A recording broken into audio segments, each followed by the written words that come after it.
Okay, I want to do a quick review of the Kids Ride Shotgun version 2 seat. I've owned it for like a year and it's pretty nice. I owned the first version of it, but it was like a generic Amazon special one. And I have a lot of good things and bad things to say about that one. But the build quality on this one is phenomenal. It's way nicer. It's also way more expensive. The first one I bought was like $40 and the real one is like $100. This shotgun seat one was even more. I don't know the exact price as of today, but when I bought it, it was full price. I never bought the handlebar attachment just because they didn't have it in stock at the time, and then I didn't really want to deal with it, trying to find one. So when I did finally found one, I just kind of gave up. So my 4.5-year-old is kind of at the limit of this thing. I think 60 pounds is like the limit that it can go. And he's like at 45 pounds, but he's getting tall. It's getting a little bit crammed. So I think up to a 5-year-old, I would say, is like where you could get someone on it. I like to use it on mountain bike trails. Obviously, you could use it in the city. Don't try jumping ever. Don't try going too fast. Always go slower than you want to go. And I always ride sitting down because the way I think of it is the kid's sitting down and I'm sitting down too. I want to experience the trail the same way that the kid is. And if you stand up and ride, they don't really have the same experience because you can use your legs and they can't. Maybe they can, but it's really not a good idea. What I like about this one over the old one is it doesn't actually come into contact with your bike frame. The last version, it would kind of like, not scratch my frame, but it definitely wore on the frame a little bit, especially on carbon fiber.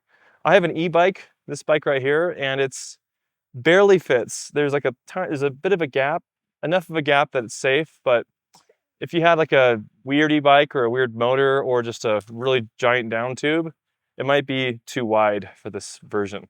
I think they've considered that when they made it, so obviously it works. Other things to be aware of with the shotgun seat is it is easy to forget to latch the back and easy to forget to tighten down the front screw. And it's easy to lose the front screw when you're taking it off. So as your kid's on it, make sure that everything's tightened down.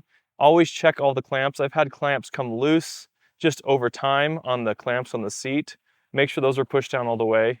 Overall, I would say this is a great bike accessory if you like to be outside and ride with your kids.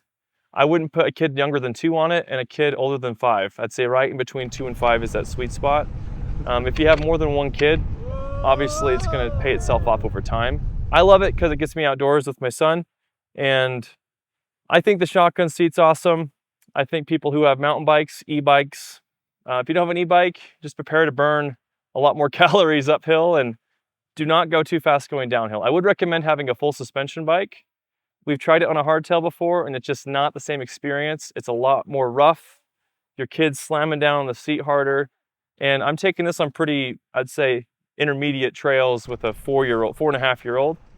And he does really good, but he's also practiced with me and he knows how to move his weight and things like that. So just don't throw your kid on this without going around the neighborhood first and then getting comfortable. Thanks for watching. I'll try to make more content like this for people biking with kids. I also have the bike trailer. I'll make a review of that sometime. But this is awesome to have. It's kind of expensive, but it's worth it if you want to get outside and not sit around on the couch with the kids.